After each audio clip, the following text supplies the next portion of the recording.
সুচিত্রা, সুচিত্রা, মা মা তুমি কেঁদো না মা, আমি একটা ব্যবস্থা করবো মা। সুচিত্রা, কি হয়েছে নাকি? মাকে তুমি কি বলেছো? যা বলেছি ঠিকই বলেছি। এই নিয়ে 5 বার আমি তোমাকে ওয়ার্নিং দিয়েছি। আমি চাই না তোমার কারণে আমার মায়ের চোখ দিয়ে জল পড়ুক। বেরিয়ে যাও বাড়ি থেকে। কালই তোমাকে ডিভোর্স পেপার পাঠিয়ে দেবো, সাইনটা করে দিও।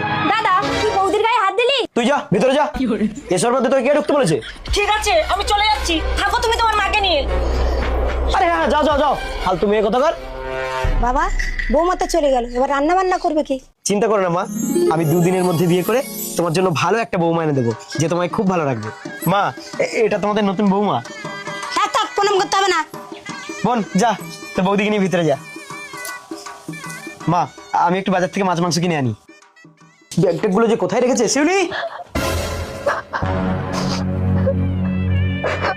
আরে কি ব্যাপার, তুমি কাঁদছো কেন? স্বামী, তুমি অফিস চলে গেলে তোমার মা আমার সাথে খুব অত্যাচার করে। মা অত্যাচার করে? কি বলছো তুমি জাতা? জানি তো তুমি বিশ্বাস করবে না, আজ তুমি অফিস যাওয়ার নাম করে লুকিয়ে থাকো, সবকিছু দেখতে পাবে। ঠিক আছে।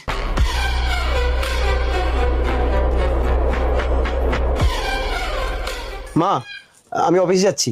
হ্যাঁ বাবা সাবধানে যাবি। বৌমা, বৌমা, কি হয়েছে মা? তোমার এই ঘুমটাই কি খেমটা নাচ দেখবো? চাটা কখন দেবে শুনি? ইস ছি ছি ছি ছি ছি, বাপের বাড়ি কি তোমাকে কিছু শেখায়নি? মা আমাকে বলছেন বলুন না, আমার বাবার বাড়ি ধরে কেন টানছে? কি বললি হত ছাড়ি, আমার মুখে মুখে কথা। মা মা,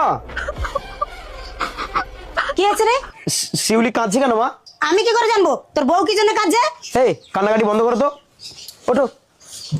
মায়ের কথায় রাগ করো না, মা তো মাই হয় বলো।